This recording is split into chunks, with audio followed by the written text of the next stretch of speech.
प्रियंका भट्टी। आप खुद एक एमबीबीएस डॉक्टर हैं जी पापा जी। और आपने अपने रोग का नाम क्या बताया कि केड़ा रोग सीगा नाम किया होगा इंग्लिश?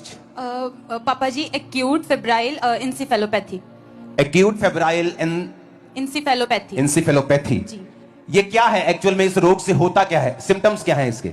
इसके सिम्टम्स कैसे, ब्रेन स्वेलिंग होती है, बंदा लाइक कोमा में भी जा सकता है। और एक घंटे बाद आपको सीजर पड़ रहे थे। जी बिल्कुल। और आपके बॉडी के जो ऑर्गन्स है, किडनीज हैं, लंग्स हैं और जो ब्रेन है, इन तीनों ने काम करना बंद कर दिया था। हाँ जी। और आप हॉस्पिटलाइज थे? मैं हॉस्पिटलाइज थी। तो ये जो लोग सोचते हैं कि चर्च में अनपढ़ लोग जाते हैं, जिनको कोई नॉलेज नहीं होती, जिनको कोई मेडिकल की समझ नहीं होती, शायद उनके पास पैसा नहीं होता, वो हॉस्पिटल नहीं जाते और चर्च वाले उनको कोई पैरासीटामोल की गोली देकर ठीक कर देते हैं और फिर वो गवाही देते हैं। तो मैं ये बताना चाहता हूं, ये टेस्टिमनी जो हो रही है, ये खुद एक एमबीबीएस डॉक्टर की हो रही है। इनके सारी रिपोर्ट्स हमारे पास हैं। हाँ जी। इनके सारी रिपोर्ट्स डॉक्टर्स की, हॉस्पिटल्स की, यस पापा जी, एवरीथिंग रिकॉर्ड आपके पास है। यस। और जब सीजर पड़ते थे, जो ब्रेन डैमेज हुआ, जो किडनी काम नहीं करती थी, लंग्स काम नहीं करते थे, वो सारा कुछ डॉक्यूमेंटेड आपके पास है। हाँ जी पापा जी। लाखों रुपया आप डाइपर्स लगाते थे क्योंकि आपको पैरालाइज हो चुका था। हाँ जी। और डॉक्टर ने क्या कहा था कि आपके इंटरनल जो ऑर्गन डैमेज है, मेमोरी लॉस हो जाएगी, लंबे समय तक दवाइयां चलेंगी और पैरालाइज। हाँ जी, ऐसे बोला था उन्होंने, बोला था कि आपका जो राइट साइड थी वो पैरालाइज थी, पैरालाइज हो रहे, अटैक आ रहे थे। और आप उठने, और आपको डाइपर लगा के, मुझे डाइपर कौन लगाता था? डाइपर मम्मा लगाते थे। आपके मदर आपको डाइपर लगाते थे? Yes papa. जब आप डेथ बेड पे थी, आपने लिखा आपकी माताजी बहुत रोती थी। हाँ जी पापा जी। लेकिन आपकी मम्मी एक बात बोलती थी कि मेरा धर्म बदल जाएगा। नहीं मैं बोलती थी। आप बोलती थी? मैं बोलती। क्या बोलती थी बताओ। पापा जी मैं 2023 से कनाडा गई। उसके बाद क्या हुआ कि मेरे को मतलब ये प्रॉब्लम स्टार्ट हुई तो मम्मा आपको फॉलो करते थे। मम्मा और पापा का बहुत विश्वास था।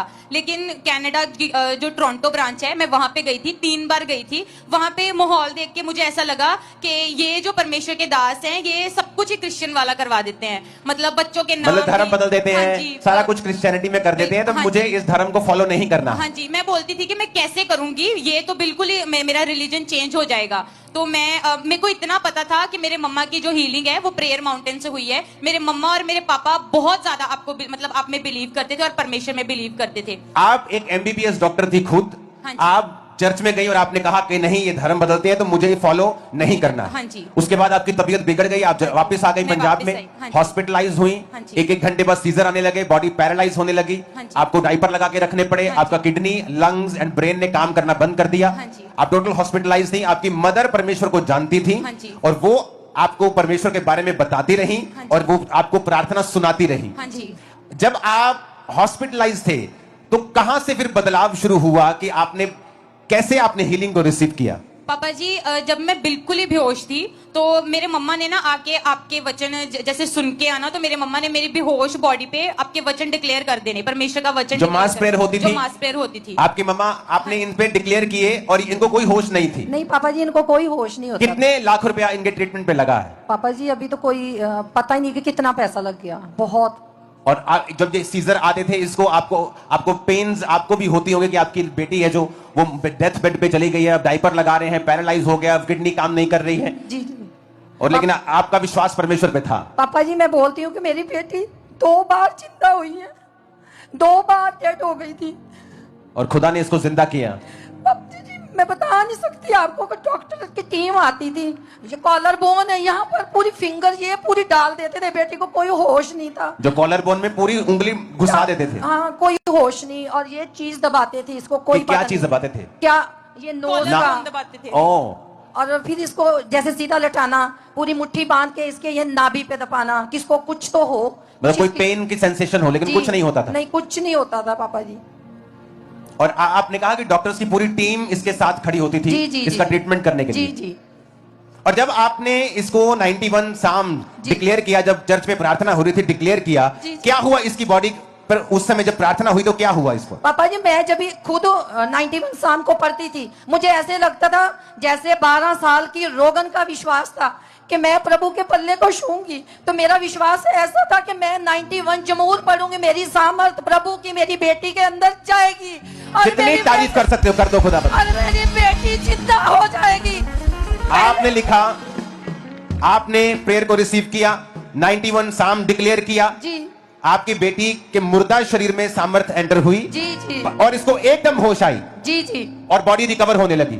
जी आपने लिखा डॉक्टर शॉक्ड थे। हाँ जी। क्यों शॉक्ड थे वो? पापा जी डॉक्टर्स इसलिए शॉक थे, वो बोलते थे, वो ना जब मेरे को चेक करने आते थे तो वो अपने कलीग से बात करते थे, मैं बेहोश होती मतलब सोई होती थी, तो उन्होंने आके बोलना कि इसका रूट कॉज नहीं हमें समझ में आता, ये इतनी जल्दी रिकवर हो रही है, जो जो चीजें इसकी हीलिंग के बाद उससे कहा कि मुझे समझ नहीं आ रहा है रिकवर कैसे हो रही है। रिकवर कैसे हो रही है, वो बार बार यही चीज बोलते थे।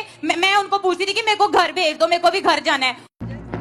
वो लोग ले आओ सजा। आचक न हो सबूत के सजाए सुनता है, तेरा ये सुवाण बताऊंगा, हाँ, बोले क्या? तेरा ये सुवाण बताऊंगा, तेरा नाम भी देता है। आचक न हो सबूत के सजाए सुनता है, जोर से कहो हालेलुया। Hallelujah hallelujah. आप कहाँ रहते, अपना एड्रेस बताओ। पापा जी यहाँ पर अपनी ब्रांच अभी आपके जो पावन पर चरण पड़े, यहाँ मेरा आप मायका- अमृतसर के हो? मैं यहाँ मेरा मायका है। ओ, यहाँ आपका ये मेरा मायका मायका है। है। ओके, आपका नाम क्या है आप बताओ। मेरा नाम नीलम भट्टी है। हम आपकी लड़की का नाम? बेटी का प्रियंका नाम भट्टी। प्रियंका भट्टी है। प्रियंका भट्टी। आपके हस्बैंड यानी इनके पापा का नाम? कुलदीप सिंह भट्टी। कुलदीप सिंह। और आपका जो एड्रेस है राम तीरथ रोड अमृतसर। हाँ जी। और आपके ससुर जी का नाम क्या है? महेंद्र सिंह। तो जाओ पता करो कि क्या हुआ है, और अगर ये झूठ है तो आ जाओ, फिर बात करते हैं। और अगर ये सच है तो तुम भी जीसस क्राइस्ट पे बिलीव करो कि वो तुम्हारा धर्म नहीं जीवन बदलने के लिए आए हैं। सुना? कहते जी गरीबों का धर्म परिवर्तित हो, गरीबों को शोषित किया जा रहा है। ये एमबीबीएस डॉक्टर है आपके सामने खड़ी, वो फाइल्स फेंकनी नहीं है जो इसमें टेस्ट हुए थे। आपकी जितनी बड़ी फाइल्स हैं, डॉक्टर्स की चीजें हैं, दवाइयां लिखी हैं, आपकी बीमारी का लिखा है, एवरीथिंग रिकॉर्डेड है, हीलिंग हो गई, फेंकना नहीं है। चर्च को भी देना है, आप उसे पिक्चराइज करें, उसकी फोटो लें, पूरा डॉक्यूमेंटेड उसे करें और फिर चेक करें